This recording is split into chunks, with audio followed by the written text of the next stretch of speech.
నిజామాబాద్ జిల్లా కోరుట్లలో ఎంఆర్పీఎస్ జిల్లాధికారి మాట్లాడుతూ ఎన్నికల హామీ ప్రకారం పెన్షన్లు పెంచి కొత్తవి మంజూరు చేయాలని ప్రభుత్వాన్ని డిమాండ్ చేశారు. ఈ నెల 15న రాష్ట్ర వ్యాప్తంగా తహసీల్దార్ కార్యాలయాలను ముట్టడించాలని పిలుపునిచ్చారు. దివ్యాంగులు, వృద్ధులు, వితంతువులు, బీడీ కార్మికుల అధిక సంఖ్యలో పాల్గొని ఉద్యమాన్ని విజయవంతం చేయాలని కోరారు. అభినవ అంబేద్కర్, మందకృష్ణ మాదిగ ఆదేశాల మేరకు ఈ ముట్టడిని నిర్వహిస్తున్నట్లు తెలిపారు.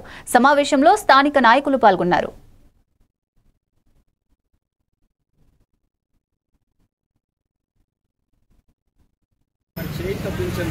జైత్యాల జిల్లాలోని కోరుట్ల పట్టణ కేంద్రంలో మరి గౌరవనీయులు పెద్దలు అభినవ్ అంబేద్కర్ మరి పద్మశ్రీ అవార్డు గ్రహీత మందకృష్ణ మాదిగ గారి ఆదేశాల మేరకు ఈరోజు విలేకరుల సమావేశం నిర్వహిస్తున్నాం.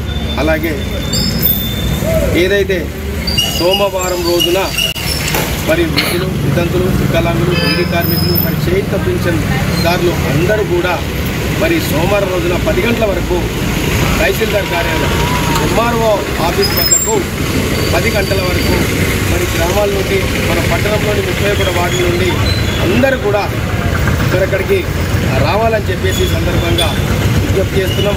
అలాగే మరి ఏదైతే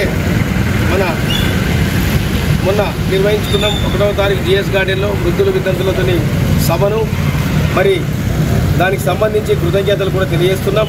అలాగే మరి ఏదైతే మొన్న గత 3 రోజుల క్రితం కూడా జిల్లా కలెక్టరేట్ ముట్టడి కూడా మరి దివ్యాంగులతోని, మరి వితంతులతోని, మరి వృద్ధులతోని, బీడీ కార్మికులతో కూడా మరి కలెక్టర్ గారికి వినతి పత్రం కూడా అందజేయడం జరిగింది. మందకృష్ణ గారి నాయకత్వం, దివ్యాంగుల ఐక్యత.